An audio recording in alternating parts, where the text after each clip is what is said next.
مرکز مطبوعات کمیته دولتی امنیت ملی قرقیزستان روز 1 یونیو سال 2024 خبر داد که طی ماه مای سال جاری در مرز ولایت بادکند این کشور با ولایت سوخت تاجیکستان از قاچاقچیان بیش از 1300 تلفن موبیلی ارزش عمومیشان تقریبا 21 میلیون سوم یا $240,000 همچنین یک اسب، یک جیپ تمغه لکسوس و یک ماشین پر از شیرینی مصادره کرده شد. بنا به این منبع کارمندان امنیت امروز با مرزبانان قرقیز در حدود دهه دوستوک نویه لیلک از فعالیت شهروند قرقیزستان تا او سال تولدش 1995 پیشگیری کردند.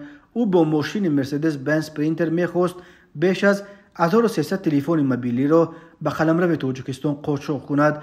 گفته می شود که حالا چاره‌بینی‌های فوری و جستجویی جهت معین کردن تفصیلات این قضیه و شریکان تا او ادامه دارد. کمیته امنیت ملی قرقیزستان از جوابگری جنایی برای قاچاق مال و ملک محصولات به قلمرو کشورهای همسایه هشدار داد. همچنین از صدور چنین حکم دادگاه در رابطه با موردهای دیگر آشکار شده کوشش قاچاق خبر داده است. با قرار دادگاه شهروند قرقیزستان برای قاچاق یک ماشین شیرینی به تاجیکستان 100,000 سوم یا حدود $1,100 جریمه بسته است. شهروند قرقیزستان که میخواست یک ماشین تمغه لکسوس را ساخت سال 2000 را قاچاق کند به 1 سال شرطی محکوم شد.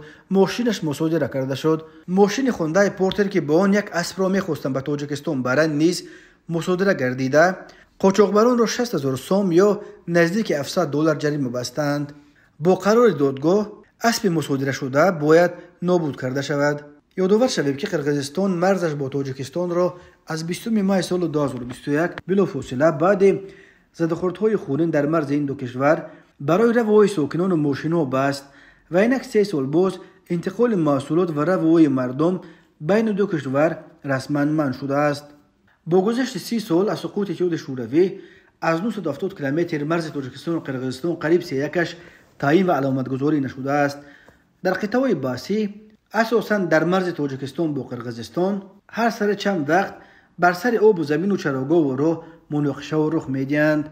این مناقشه بعضا به تیرپرانی ها میپیچند و باعث هلاکت مردم از دو طرف میشوند. طی 2 سال 2021 و 2022 در نتیجه زده‌خوردهای مسلحانه در مرز دو کشور دست کم 240 نفر کشته شده، حدود 750 نفر از هر دو جانب زخمی شدند.